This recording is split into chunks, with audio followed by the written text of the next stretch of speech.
Welcome to the Got Any Cows podcast. If you want to learn all you can about the beef cattle industry, this is the podcast for you. My name is Seth Christensen. My company has sent beef cattle genetics to 45 of the 50 states and 12 countries around the world. I've had the chance to learn from some of the best and brightest in the beef cattle industry, and I invite you to join me for those conversations here on the Got Any Cows podcast. Well, I'm here with my friend Mark Ganskop. We're at the American Akaushi Association convention in Kansas City this year, and Mark was generous enough to sit down with me to record an episode of the Got Any Cows podcast. Appreciate you being here, Mark. If you would, give us a little bit of an intro on you. Who are you? Where are you first from? to answer your question, Got Any Cows? Yes, we do. We're not just here for fun. I mean, it's a great place, but you guys are great people and great company. But yeah, we do got cows. You do have cows. Well, we started in was in 2018. We bought a piece of land, and a friend of mine mentioned to me, and it's actually a guy I've talked to you about in the past. Yeah. He goes, "Hey, you need to check out these cows." He could never pronounce the name. He's like, "There's like some weird cows from Japan." Yeah. So I looked it up, and it ended up being Akaushi. So I took my father-in-law. We flew out to Texas because there was a lot of breeders out there, and a few other people we were talking to had no idea who the Beemans were, like I told you before. Yeah. And then we started kind of narrowing it down and figured out who Heart Brand was and where the cows came from and what stories were right. Obviously, there's a lot of different information out there. Sure, Everybody has information. Right. So we bought our first. I went there to buy a bull because I had bought Red Angus cows. So I went there to buy a bull, and I was going to do the F1 program. I get there, start looking around. I'm like, I like the way these things look because I first had bought a black Wagyu cow. I just could not stand. You can't put that in the front pasture. Well, and you were taking it home to where again? I guess back Florida. up just a hair for us. Tell us where home's at and what you're doing there prior to jumping in. Oh, prior to jumping in, plumbing contractor. Yep. Loved land. I always loved land. Yeah. And so I bought my first land, a piece of land, and I was like, in Florida. In Florida. Okay. Large piece. For Florida, it was a large piece. Yeah. But at that point, I was like, I want some cows. I want something different than anybody else has. I want some front pasture animals. So you had the Red Angus cows, and you went with Black Wagyu. Yeah. Was the first attempt. That was the first jump to cows. Well, it was actually a Black Wagyu heifer I bought. Oh, really? And I was going to breed her. I think she was AI'd, something like that. We were going to start with the black. Okay. And then it was just, I couldn't do it. The way they looked, I could not do it. I feel you. So she did stick around for a little while, but we finally got to the point where this wasn't going to work. So we had bought the red Akaushi. Sure. We're breeding with some Red Angus cows. I called JoJo on a Heart Brand. I said, I need some cows. So he sold me my first. It started out with being just a pair. We bought a pair, and before they even came to Florida, we got some more pictures. Ended up with I think we had 3 or 4 cows that came to Florida. Yeah. So after we got those to Florida, we fell in love with the whole idea and started to know people, and trucks kept coming to Florida. Yeah. And they're still coming. Right. But so it's been a big, it's really been a blessing with everybody we've gotten to know. And obviously I want to know you if it wasn't for the Akaushi. Right. Yeah. So that's where we're at now, and I think we got between 75 and 80 registered full bloods. We do full bloods only. I don't do any of the polled stuff. I don't. I'm a full blood guy. Yeah. So I think we're between 75 and 80 full blood cows. There's a few, I don't know where the numbers are at right now, that are not registered yet, and some that we've taken off. But sure. That's kind of where we're at right now. You bet. So kind of walk me through, as you're looking at your Akaushi herd now, when you got in, part of it was you liked how the cattle looked better. Walk us through some of what, I guess, got you interested in Akaushi or made you decide, hey, this is the thing for me. And then what are some of your favorite animals at this point in time in your herd? Well, Joe daughters, Shig daughters, anybody out of Shig. I like that look. But really the meat, though. Yeah, that's the thing. They fed me the meat, yeah. And I had never, when I first had the Akaushi steak, and that's one thing I keep telling people all the time. Obviously, I love a good-looking animal. Everybody wants a good-looking animal. Oh, yeah. But you're not going to sell somebody an ugly animal, even if, I don't care how well the meat tastes. Yeah. But it's all about the meat at the end of the day, and that's what really hooked me. Is when I ate that meat, I knew there was a big difference. Was that the first time you tried it? Was in Texas, or did you buy some into Florida? Walk us through the first time you tasted it and what that was. It was in Texas, and I thought maybe they just gave me a better steak. Yeah. So I went and ordered some. just off the website. I'm like, they're not gonna really know who I was. So I ordered some. And then those steaks were consistent with what we had been eating, and I was like, yeah, these are the real deal. It's the real deal. Yeah, no, I thoroughly enjoy it. And then, obviously at this point in time, you're very engaged with the Akaushi Association, and they just made some exciting announcements today about some changes in the structure of the Akaushi Association. Walk us through kind of your capacity within the Angus Association and kind of how that came to be and what that entails. Yeah, there you go. Well, make sure we get it right. Yeah. Can you give me that intonation again? Like give me that perfect Japanese pronunciation. How was that again? Akaushi. Akaushi. Okay. Now, just I don't have an Akaushi tattoo, but I do have.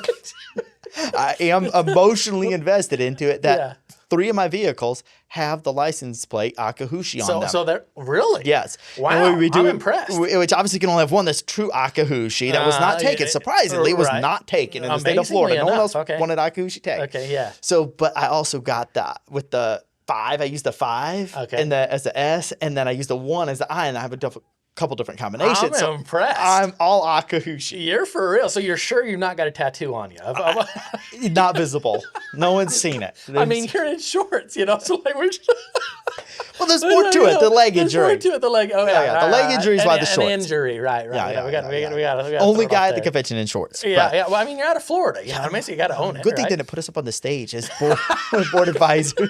I'm like, we're walking up there in my tennis shoes and be a bad look. Oh no, I think it's fantastic, buddy. That's all through high school. So true story here. All through high school, everybody else wore boots but me. Okay, so like I had cows, right? Like I'm running cows like all day, every day. Everybody else running into school in like boots and like a Western shirt. I mean, all they had was like horses. I'm like, I'm not doing that. So like I refused to wear boots until I got like clear out into college, and then I realized there was like I'd roll in to like sell stuff to guys in tennis shoes, and they were like looking at me funny, and I'm like, I'm gonna have to buy boots just to get these sales done.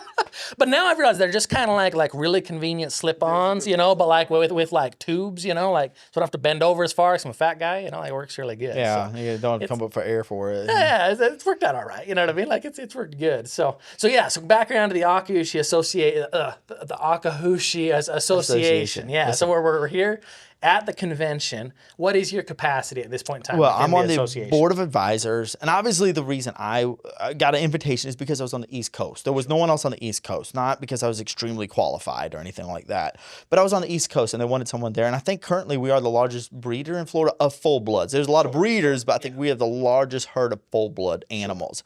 I don't know if there's actually a chart to say that, or if there's real papers, but it's a claim of ours that we are. There's certainly not anybody else with 3 Akaushi license plates. I mean, that's got to count for something. You would think. There's at least no one else with Akaushi. I have the truth. It's only one, and it's me. I love that. All right. So what do you do on the board of advisors? Walk us through what that is. Well, there's a lot of changes right now. Some things I can't talk about. I mean, not because it's any top secret. It's just because the final decision hasn't been made. Yeah. So there's things with that. And obviously, I've operated a large plumbing company in Florida. I mean, I was a plumbing company. So they, there's some insights on a few things that I'd like to see, the financial side of it. Sure. But we'll see how that capacity evolves for everybody. Everybody's involvement capacity is going to change here shortly. Yeah. We've been talking about a lot of things, but to actually have it go into place, we'll see how that irons out. Yeah. No, that makes sense. So going forward, I mean, as you look at your herd at home and things like that, what are kind of things that you would like to do with that herd? I mean, what are your plans as far as breeding or marketing or getting bigger, getting smaller, staying about the same? What do you see going forward for Florida Akaushi? Well, I would like to see more consistency. Sure. And that may be on me too a little bit, my breeding, because you think you put this bull with that cow, you're like, man, this is gonna be fantastic, and it just doesn't work out. And then you got these other ones that you weren't thinking about all of a sudden pop up, and you're like, wow, look at her. So it's really kind of evolving in that consistency. Yeah. And that's where I would like to see some more development in my herd, but it's a never ending, Right. I don't think it will ever end. Oh yeah, it's a constant process. I mean, and that's kind of, I figure if you're not learning or changing or making some adjustments, like it's the same in anything. If you're not learning all the time, you're getting left behind. And so, I mean, every time, my goal would be, I mean, I'm here at the Akaushi Association convention this week, and then I'm going to participate in a program called Beef Leaders Institute next week. It's with the Angus Association.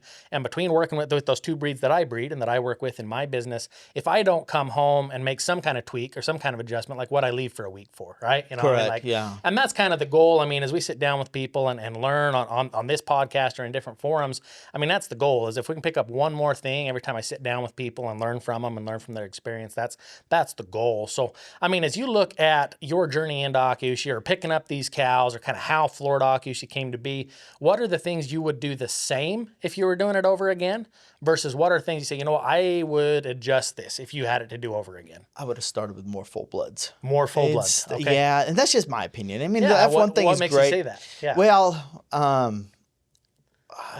because I like them. That's easy. Yeah, I would have started with more full bloods instead of trying to do percentage bloods. When you start breeding up and then you're still like, you have a bull you really like, but you really can't do anything with that bull because he's 75%. And those things get to be a little frustrating because you can't put them with a, commercial herd and get F1s out of. So that's where I would be at. Yeah. Just that growth and that. And also we did a lot of embryo work when we first started. How did that go? Walk us through the embryo work, the stuff you liked, the stuff you didn't. Just walk us through the process. How did that go? I wish I would have explored and talked to more people about it before, because I didn't really go do a lot of research. I just hired a company. I found online, whatever, found this company. Oh, this person does that. Yeah. And instead of actually talking to people about the numbers and the consistency, because that can really hurt your feelings. Sure. Yeah. It's not exciting when you spend a whole pile of money and they call up and they're like, yeah, we don't have a whole lot. Yeah, exactly. I mean, what was the success rate like at first? Like, what did you see? 10% at the most for a while. And then learning about heat times and stuff like that with it's cycling them in correctly before our summers. In Florida, our summers hit so early, and you're in March, and sometimes you get an 85-degree day, and that cow's out there, and she's adjusting to the season. So in the South, we get these early summers, and I think that really holds them back. And also learned a lot about mineral development, doing different programs. What hasn't worked for you on mineral development? I apologize to kind of jump within embryo work here, but what hasn't worked? Well, a lot of the loose mineral stuff I don't feel like did me any good. I feel like when we used the injectable Multimin 90, I felt like we had a lot better success. But there's so many ways to look at it though, and what we were doing, who was doing it too. Yeah, sure. There's some involvement with the IVF stuff. I love the IVF you can use a high grade straw, but the consistency on it. Sure. It can be hard. Yeah, and then also we were doing some conventional, but the timings we had one flush. We had 94 embryos or what they call my lactates collected, and they weren't bred. And I was out of a top cow, used expensive straws, so that hurt my feelings. You put all this money and emotion into it, and then 5 days later, you flushing a dish away. Those things were. Lessons learned about, and then we started doing the IVF thing after that, which I'm still not completely sold on. Sure. I think there's some involvement in that in companies and brands. I think that I'm fixing to explore a different provider. Yeah. What is your IVF program looking like now, as far as what things have been able to improve from when you first started doing embryo transfer, and how have you made those improvements versus what things are, I guess, the same from when you first started? Well, improvements is probably your farm hands. Yeah. That makes a huge difference. Get the right farm hands. You can look at timelines of when different people were handling it. That has a lot to do with it. Absolutely. What kind of eye do they have watching those animals? So. Where did you find them? I mean, to upgrade your guys, where did you get them found? Family. The best. Genetics matter. No. Speaking of genetics, it's crazy how you start to judge people now because you see it in animals. You're like, those genetic traits follow. It does in people too.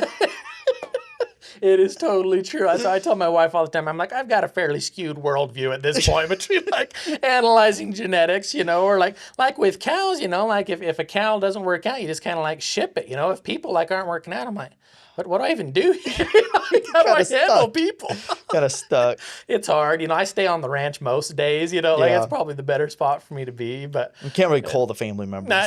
Apparently that's socially unacceptable. I mean, which I don't get, but what are you going to do? There's a place for everything. Yeah. So walk us through. You were telling me a pretty quality story just a minute ago about the Akaushi Association convention when Dr. Temple Grandin came to visit. Tell us that the most story. Popular person in the in cattle, not breed, in the cattle business. Well, Casey asked me. She gave me an assignment. Obviously, assignments and me don't really fit together. They don't really go together.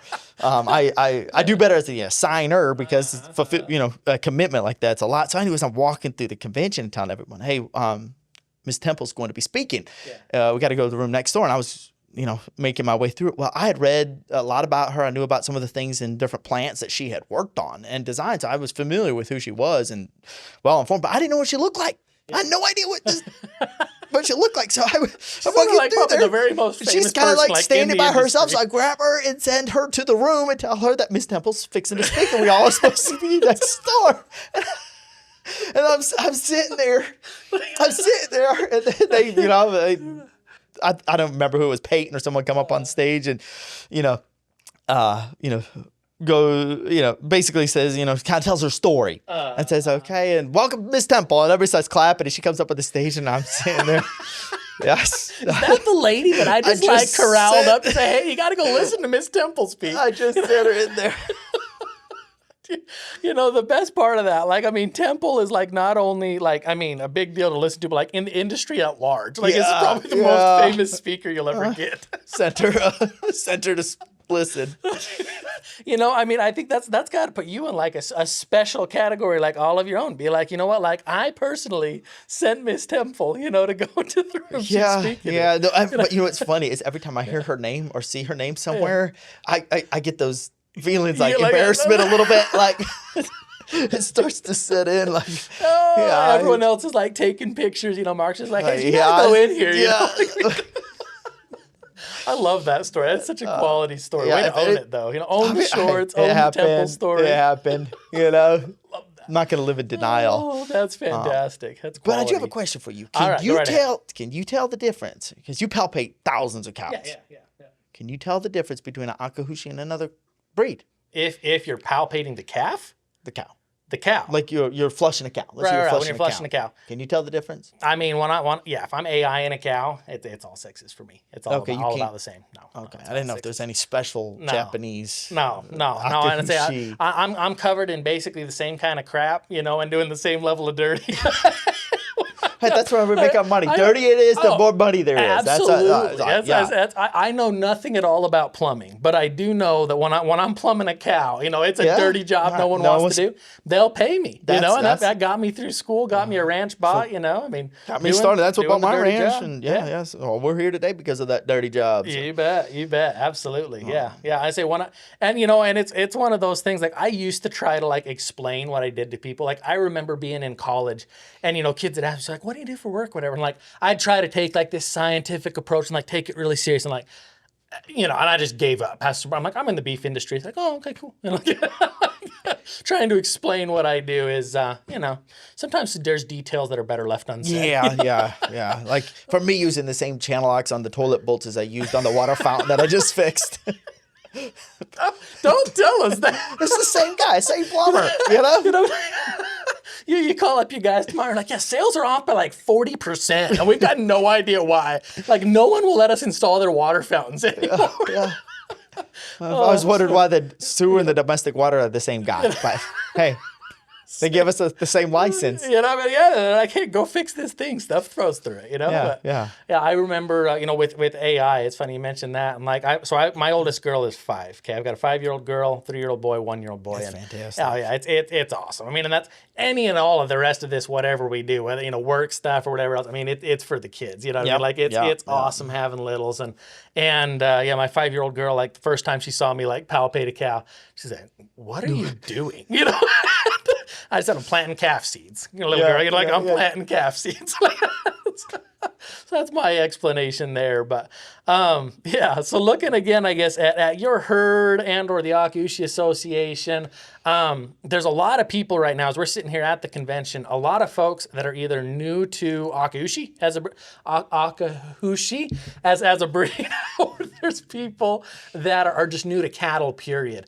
As you're talking to those folks, that are maybe in the position you were in a handful of years ago when you were just starting, any thoughts you would share with those folks as far as, words of advice, words of caution, funny stories, whatever it may be, anything you'd say to folks that hey, they're here at their first convention, they just bought their first pair or whatever, anything else you'd say to that particular person? Be patient. Everybody wants to see results right away, and it'll take you time. That's the thing. Be patient. Cattle, it's a long turnaround. By the time you buy the cow, have a calf, obviously if she's a pair, it's exciting to have your firstborn on your ranch. Yeah. The bred cow, whatever. That's part of exciting. And just enjoy the journey. Don't put too much pressure on yourself, or else it won't be fun anymore. If you're trying to produce immediate seed stock or something like that, you won't. Right. It'll stress you out trying to have your first bull be, bullseye or Alamo or something like that. Don't put that kind of pressure on yourself, because there's a lot to learn, and obviously your feed program, because if you want to, you can have the best genetics, but if you don't get with someone to help you with your feed, you're not going to develop that bull calf or heifer or whatever you're trying to do. We struggled at first too with our feeding program, because the nutritionists and stuff we talked to, everyone in our area is Brangus or Brahma, so they don't need the same diet that the Akaushi does. It needs a little bit different diet, a little higher protein to get your growth. So those are things. Get a nutrition, Purina and some of the other brands. They'll help you. And obviously just talk to the people you bought your animals from, because they fed it. They got that cow there. Find out what they fed it. And that's one thing I will say is make sure you get the right feed to those animals. Yeah. So, looking at your feed program specifically, what did and did not work? As you were kind of dialing that in or figuring it out, you're in the Southeast, you're in extreme heat, you're in extreme humidity. Long summers. Yeah. And you're surrounded by people that have Bos Indicus breeds that are adapted for that. Eared cattle are just different than what Bos Taurus are. So what did you do at first, and then what changes have you made to make that nutrition program Well, I'll just tell you this. Well, what we had is we grew silage. And I was hesitant to put corn silage or different corn silage. Okay, yeah. Hesitant to put my full bloods on corn silage, because I wasn't sure about it yet. I wasn't sure our nutritionist understood everything that we were doing with it. So what we did is we ended up feeding our full bloods grain and supplementing them with grains and different things. Obviously they were on grass, so we supplemented them with some grain to try to on the heifers and stuff like that we were starting. And then we had a percentage bloods that were on the silage, just kind of dumped out there. That percentage did way better than those full bloods. They developed quick and everything looked good. So then we decided, you know what, this isn't what we're looking to do, because we had some animals that we didn't really care about too that were full bloods we put in there that developed better. So what we did is we ended up putting everybody on the silage, and that really made a big difference. That's corn silage. Now everybody can't do it. A lot of people, if you're starting out, you cannot afford to go out and even plant 40 acres of corn, buy a bagger, contract with someone to chop it, and feed wagon. Those are some major expenses that you got to buy to be able to get into the silage. But it is something that if you have 100 head or more animals, it would help to get on that corn silage. So, you bet. But yeah, they need the roughage. Yeah. I don't care how much feed you give them if they don't have the roughage. We're not making show animals here. The show animals don't. To me, if you eat different, and everybody tries to make them a show animal. They're not a show animal. They need a higher protein in some areas and at different times in their lifespan. Yeah, you bet. Oh, and I think you mentioned some important things there, Mark, because if I'm looking at it, if somebody's brand new and they're just getting into cattle and they're trying to figure out a million things at once, right? There's a lot to learn just getting into cows, period, and then there's a lot to learn getting into Akaushi, and dealing with all of that. And so, I'm looking at it, even as we're talking through kind of your story, and like you'd mentioned, the genetics end of it, getting more so into the full bloods. In your case, is something that you would maybe recommend, and I would agree with. As I look at, by and large, if you're looking for that consistency you mentioned, a full blood only really has one direction to go. They're going to be Akaushi or they're going to be Akaushi, right? Whereas if they're half blood, how much are they like one parent versus how much are they like the other? As far as how the meat turns out, how the cattle turn out, that there's more consistency in the full bloods. And then I think it's really important, you mentioned as well, the nutrition, because for anybody to be successful in seed stock specifically, which we're here as a purebred breed association, you have to have your genetics in line, but not only that, you've got to have your nutrition in line, and not only that, you have to have your marketing in line, And so I would say, as we follow through kind of your story here, the full blood cattle, learning how to feed them right, take good care of them, keep them well fed, and that'll be different for everybody. What's your grass like? Yeah, right. Yeah, we sit in a major alfalfa producing area, so I could get corn silage, but we center our ration around alfalfa, and a lot of that just comes down to availability of feeds and kind of what we have around us and management style. For us, we've got the feed wagon, but a feed wagon requires the tractor, the wagon, the diesel, the repairs, the man hours to put the feed out. Whereas if we put out bales of hay for us, and again, we're in a major alfalfa area, whereas in Florida, this wouldn't make any sense at all because Florida's not an alfalfa area, right? And so if we're putting up dry hay and it's easy to move those bales, we can put them right into a bale feeder and feed them free choice. And for us, the savings, I mean, even though they do fine on core silage and do great, but for us, the savings is in man hours and diesel and repairs and all that. I would take the alfalfa over the corn silage. Yeah. I mean, we just can't get it. Right, yeah. And so I think learning, and you don't know what you don't know. We've tested a series of things ourselves, and kind of dialed in, this is what works for us. And it might not be exact same as even what the guy right next door to me does. And it certainly won't be the exact same as what someone on the other side of the country does. But dialing in, this is what works for us from a genetics standpoint. This is what works for us from a nutrition standpoint, and management would kind of tie in with that. And then, on the marketing end of it, you'll see people that even with really good cattle that struggle to sell them because they don't know anybody. You know what I mean? Like the old farmers that we know everywhere that really have the best animals. You're like, why don't we see animals like this? It's just, it's all about that marketing nowadays. Yeah, well, you got to be connected. You know what I mean? Like you said, I mean, you and I would not know each other other than you've taken the time to come to a convention. I've taken the time to come to a convention, right? And it's an enjoyable thing. Every time I'm at these conventions, I came my first time 3 years ago. It was the first time I came to an Akaushi convention. And then the following year, I actually skipped out because I'm like, so convention's in June. And in June is like the only pleasant month of the year we have in Idaho. Like the rest of the year, it's boiling hot or freezing cold. And June is like really nice, for an edge of June. I'm like, I'm staying in the northern U.S., I'm not coming to Texas, And so, that's by San Antonio. That was a good one. Or like Lubbock. I think Lubbock was the one I missed. I made San Antonio, missed Lubbock. And so anyway, but like all week long, I'm getting these calls from everybody. Where are you at? Like, where are you at? And I just realized, for me at this point, the Akaushi convention, it needs to be on the calendar the day I print the calendar for the year. You know what I mean? Like it is something we're going to make it. I'm like, there's most things on the calendar for me are somewhat flexible. Like, maybe I'll go, maybe I won't. I'll do this, I'll do that. But the Akaushi convention, seeing the people here, getting to know the people here, kind of renewing those friendships or maintaining those contacts, there's opportunities to learn, there's opportunities to market, and just always, continue to improve, right? Because if you just sit entirely isolated, which is what I do the bulk of the year, stay at home with the cows, like they're easier than Sounds people, like your right? arm is somewhere.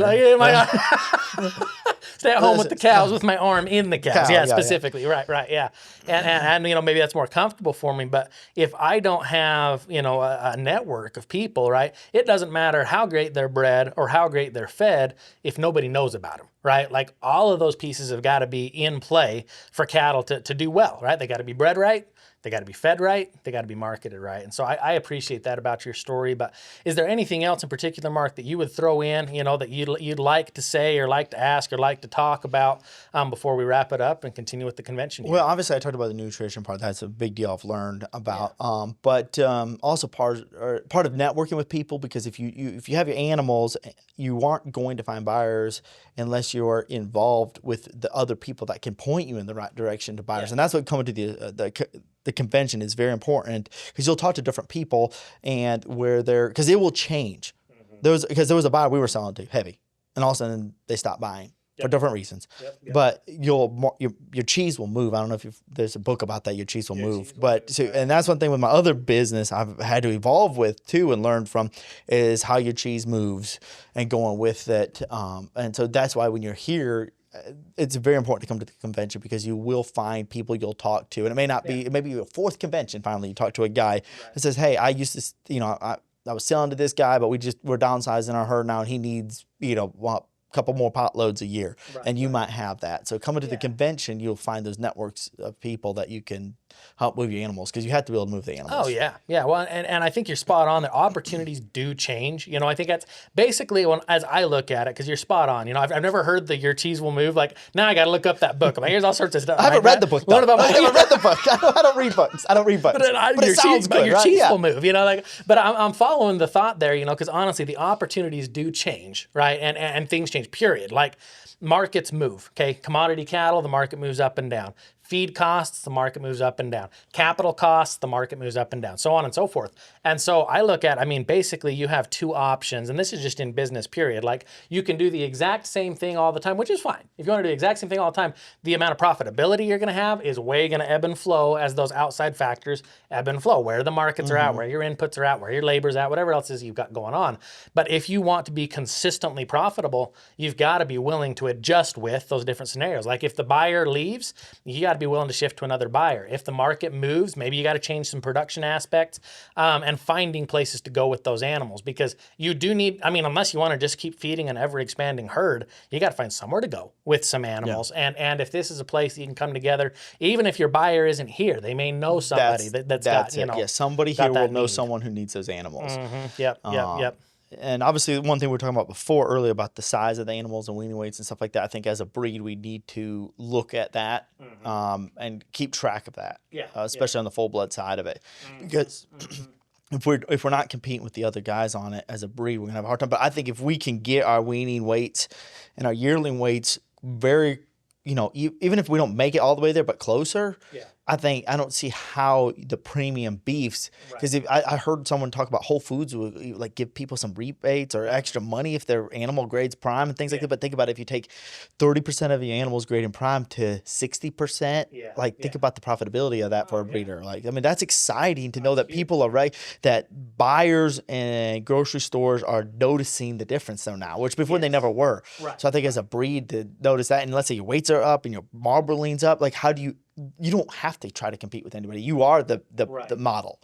You're the poster child. And I think Akaushi is heading in that direction. And I think in 10 years it's going to be, I'm hoping that in 10 years, if we put the effort in, it's up to us to put the effort in as breeders to get the size, because it's a math. It's all business, so the math has to work. You can't be weaning 300-pound animals. It doesn't. The math doesn't work. So if we can get our weaning weights up, which it's there, we just got to get it bred in. I mean, everybody spent all this time trying to breed the horns off, and that's why I'm not a big polled guy, because I'm like, you guys spent all this time and effort to take the horns off.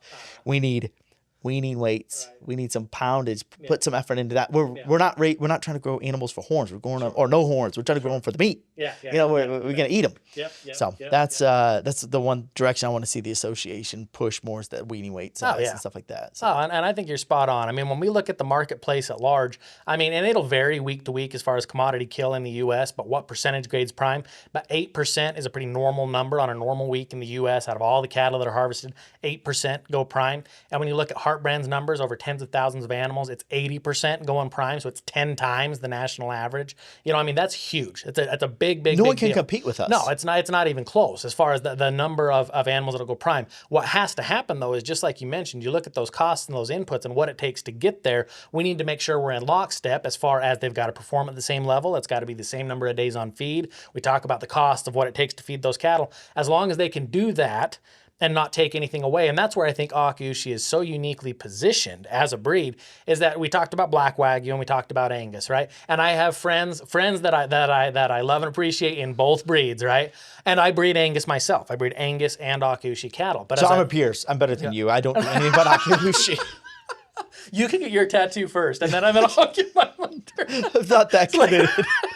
Maybe a brand. A brand. Oh man, yeah, a brand would be better. I need to get at least an Idaho license plate. You know what I mean? Like I'm not even in the same level of cool. But anyway, so we're looking at looking at those breeds and kind of what it takes to make them. And you know, the carcass, we know we can get the carcass, right? But like so can Black Wagyu. And I think where Akaushi is so uniquely positioned is say, hey, if Black Wagyu, it's carcass only, right? You know, meaning like the carcass is wonderful. It's like I love eating Black Wagyu. That's wonderful, right? But producing they don't look good on the front porch. Yeah, I'm like, yeah, exactly. I'm like, yeah, the rate of gain and the look of the cattle and the way they are to handle. The numbers don't work. Other people can have them. You know what I mean? Bless their hearts. There's people I love and respect that have them, but like they can have them.